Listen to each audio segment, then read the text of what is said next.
Electrostatics का lecture number 3 हम start करते हैं।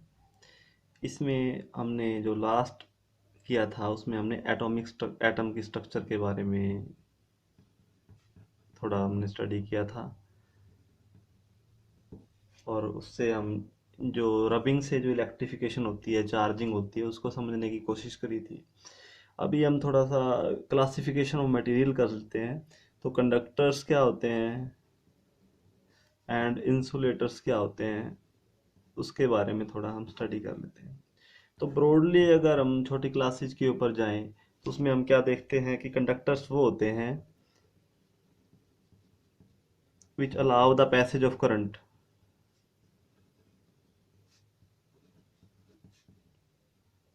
Where as insulators which do not allow the passage of current. इसको हम ऐसे क्लासिफाई करते हैं, लेकिन अभी हम थोड़ा सा इसको डिटेल में करते हैं कि कंडक्टर्स में ऐसा क्यों होता है कि वो पैसेज ऑफ करंट को अलाउ कर देते हैं, और इंसुलेटर्स में ऐसा क्यों होता है कि उसमें पैसेज ऑफ करंट नहीं होता है।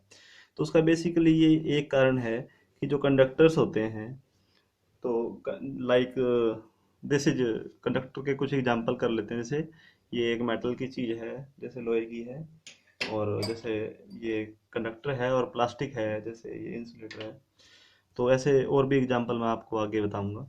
तो बेसिकली कंडक्टर्स के अंदर होता क्या है, कंडक्टर के अंदर बेसिकली आपको पता है कि एटम्स तो अपनी जगह पे लोकलाइज्ड होते हैं, और वो आपस में बॉन्डेड होते हैं। ऐसा कंडक्टर में भी होता है, ऐसा इंसुलेटर में भी होता है कि वो लोकलाइज्ड होते हैं और अपनी जगह पे फिक्स होते हैं। बट इसके अंदर क्या होता है कि आउटर शेल के कुछ इलेक्ट्रॉन्स अपने आप को फ्री कर लेते हैं एक पर्टिकुलर एटम से, और वो इलेक्ट्रॉन कहीं भी through out the body of the conductor they can move move कर सकते हैं।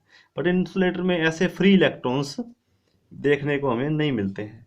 तो कंडक्टर्स के अंदर फ्री इलेक्ट्रॉन्स होते हैं, इंसुलेटर के अंदर free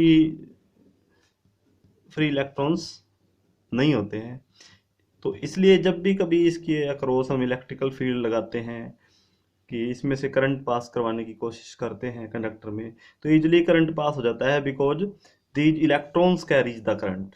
but in insulator there is no free electrons, तो उसकी वजह से वो करंट कैरी नहीं हो पाता है। तो this is the basic difference between conductors and insulator. अब कुछ और एग्जांपल्स कर लेते हैं हम कंडक्टर्स के। ये तो बेसिकली आपको पता ही है एग्जांपल्स के बारे में, कि जैसे लोहा होता है और तांबा होता है, copper, iron, these are conductors. और इंसुलेटर्स के कुछ एग्जांपल्स आपको पता ही है, प्लास्टिक होता है। तो कुछ और इसमें कुछ नए करने की कोशिश करते हैं। तो इसके अंदर मेटल्स तो होते ही हैं, साथ में जो ह्यूमन बॉडी है that is also conductor, and earth is also a conductor, whereas examples of non insulators are plastic and this wood and glass. These are examples of this insulator. अब देखिए, हमने देखा था पीछे कि जब कोई प्लास्टिक की कोई चीज़ है या जो इंसुलेटर कोई चीज़ है, उसको जब रब करते हैं किसी क्लॉथ के साथ, तो that attracts the bits of paper, ये अट्रैक्ट करता है।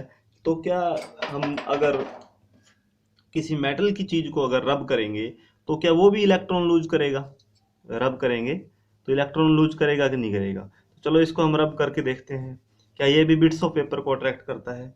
तो ये देखो, इसको नजदीक लेके आ रहे हैं, लेकिन ये बिट्स ऑफ पेपर के ऊपर कोई फर्क नहीं पड़ रहा है, इट इज नॉट अट्रैक्टिव। तो क्या इसका मतलब ये है कि ये बिट्स ऑफ इसके अंदर इलेक्ट्रॉन इसने लूज नहीं किए या गेन नहीं करे, इसके ऊपर कोई पॉजिटिव या नेगेटिव चार्ज इसके ऊपर डेवलप नहीं हुआ है? तो ऐसा नहीं है, कंडक्टर भी इलेक्ट्रॉन लूज या गेन करता है, और उसके ऊपर भी चार्ज डेवलप होता है। बट बेसिकली ये होता क्या है कि इस कंडक्टर को जैसे इसके अंदर एक्सेस चार्ज डेवलप होता है, तो वो excess charge throughout the body, because electron can move throughout the body, तो वो excess charge throughout the body इसके अंदर स्प्रेड हो जाता है। और क्योंकि मैंने इसको, ये देखो, हाथों से टच किया हुआ है, तो through this conductor it transfer to my body, मेरी बॉडी के अंदर ये ट्रांसफर कर जाता है। और जैसे कि मेरे फीट हैं वो अर्थ को टच कर रहे हैं, तो through my feet that excess charge flows to the earth. तो इस तरह से जो एक्सेस चार्ज है वो लॉस्ट हो जाता है उस, इसलिए ये बिट्स ऑफ पेपर को अट्रैक्ट नहीं कर पाता है। अब इसके अंदर एक चीज मैं आपको और बताना चाहता हूँ कि इसके अंदर होता क्या है कि जनरली मूवमेंट जो होता है वो सिर्फ इलेक्ट्रॉन्स का ही होता है। तो अगर कोई बॉडी को, जैसे कि इसको मैंने रब किया अगर किसी चीज से, तो अगर इसके अंदर एक्सेस इलेक्ट्रॉन डेवलप हुए हैं, जैसे कि इसने इलेक्ट्रॉन वहां से इस इससे इलेक्ट्रॉन इसने गेन करे हैं, इसके ऊपर इलेक्ट्रॉन आ गए हैं, एक्सेस इलेक्ट्रॉन आ गए, तो इलेक्ट्रॉन मूव कर जाएंगे through my body and to the earth. लेकिन अगर इसने इलेक्ट्रॉन लूज करे तो इसके ऊपर पॉजिटिव चार्ज आ गया है, तो इसका जो एक्सेस पॉजिटिव चार्ज है वो कैसे खत्म होगा कि अर्थ से इलेक्ट्रॉन मूव करेंगे इन माई बॉडी, और माई बॉडी से एक्सेस इलेक्ट्रॉन माई बॉडी से उतने इलेक्ट्रॉन इसके अंदर मूव कर जाएंगे जिसके कारण इसका पॉजिटिव चार्ज जो है वो न्यूट्रलाइज हो जाएगा। तो इस तरह से ये काम करता है।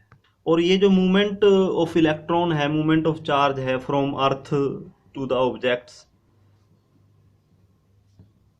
इसकी एक एक एप्लीकेशन है जिसको हम बोलते हैं अर्थिंग। ये कुछ घरों में की जाती है, कुछ घरों में नहीं भी की जाती है। तो अर्थिंग बेसिकली क्या है कि आपने देखा होगा कि आपके जो स्विचेज आते हैं, मोस्ट ऑफ द अप्लायंसेज के जो स्विचेज होते हैं, आपने देखा होगा कि उसके अंदर 3 सॉकेट होते हैं, 1, 2 एंड 3।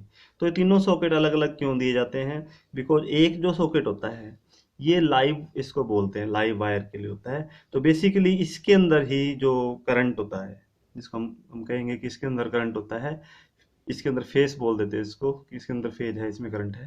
ये जो दूसरा जो है ये न्यूट्रल का वायर होता है, ये जीरो पोटेंशियल पे होता है, जिसकी वजह से ये पोटेंशियल डिफरेंस इन दोनों के बीच में डेवलप होता है।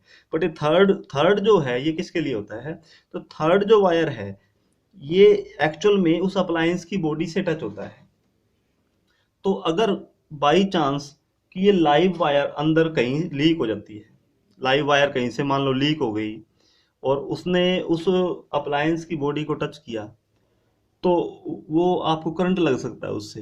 तो इसके अंदर ये ऐसी अरेंजमेंट दी होती है कि जो अर्थ का जो वायर है वो उसकी बॉडी को टच किया होता है। और घरों में जो अर्थिंग की जाती है वो इस तरह से किया जाता है कि जमीन के अंदर एक गहरा गड्ढा खोद लिया जाता है लगभग 20 फीट का, फिर उसके अंदर नमक वगैरह डाला जाता है ताकि उस वो कंडक्टिंग बनाया जाता है उसको, और उसके अंदर फिर जैसे लोहे की कोई बड़ी चीज डाल दी जाती है, और उस बड़ी चीज के साथ एक कॉपर की स्ट्रिप होती है उसको टच किया जाता है, और उस कॉपर की जो वायर होती है उसका फिर कनेक्शन थ्रू आउट पूरे घर के अंदर जो आपके स्विच होता है, इस तरह का स्विच, तो ये वाली जो सॉकेट होता है उसके साथ उस स्ट्रिप का कनेक्शन किया जाता है। तो बाई चांस अगर ऐसा हुआ कि करंट लीक होता है अप्लायंस के अंदर, तो जो उसकी बॉडी के साथ ये वाला जो सॉकेट का वायर है ये यहाँ पे टच होती है उसके साथ। तो जैसे ही उसकी अंदर करंट का लीकेज होता है, तो फिर अगर ये जो एक्सेस करंट है ये थ्रू दिस वायर ये अर्थ में फ्लो कर जाएगा, और अगर आप इसको टच करोगे बाय योर हैंड तो आपको करंट इससे नहीं लगेगा। तो ये बड़ा अच्छा एक अरेंजमेंट है आपको एक्सेस ऑफ करंट से बचाने के लिए।